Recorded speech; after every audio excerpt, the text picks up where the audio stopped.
اعوذ باللہ من الشیطان الرجیم، بسم اللہ الرحمن الرحیم، الصلاۃ والسلام علی رسول الکریم وعلی ائمۃ الطیبین الطاہرین المعصومین۔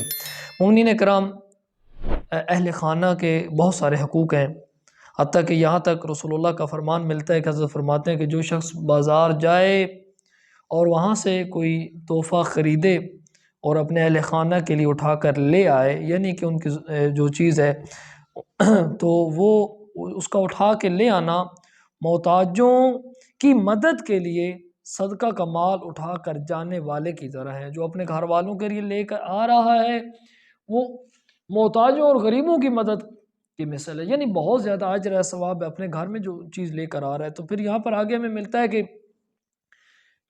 بیٹیوں کے جو حقوق ہیں وہ بیٹوں کی نسبت زیادہ ہیں۔ فرمان رسول اللہ ہے کہ بیٹیوں کو مقدم رکھو بیٹوں پر۔ جب تم کوئی تحفہ لے کے آتے ہو، کوئی بازار سے پھل خرید کر لاتے ہو، کوئی چیز لے کر آتے ہو، تو سب سے پہلے بیٹی کو دو، بیٹے کو پہلے نہ دو۔ یہ ہمارے معاشرے میں یہ مصیبت ہے کہ یہاں پر بیٹوں کو ایک فوقیت حاصل ہوتی ہے اور بیٹیوں کو کمتری دی جاتی ہے۔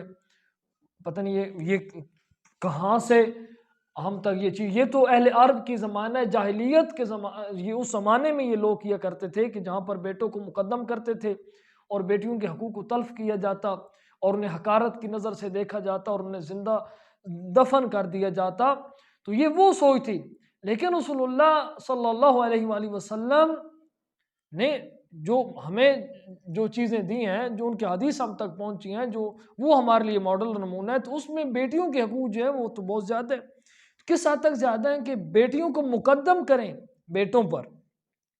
تو یہاں پر ایک فرمان ہے کہ جو شخص اپنی بیٹی کو خوش کرے گا گویا اس نے حضرت اسماعیل کی نسل سے غلام کو آزاد کیا۔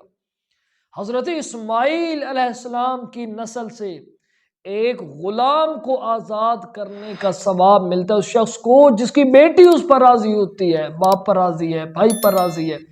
تو مومنین کرام، بیٹیوں کے بہت سارے حقوق ہیں۔ خداوند کریم ہمیں یہ حقوق پورے کرنے کی توفیق عنایت فرمائے اور پروردگار عالم محمد و آل محمد علیہ السلام کے صدقے تمام مومنین کی بیٹیوں کی نیک مقدر اور نیک نصیب فرمائے اور ان کی عزتوں کو سلامت فرمائے۔ اللہم صلی علی محمد و آل محمد وعجل فرجہ۔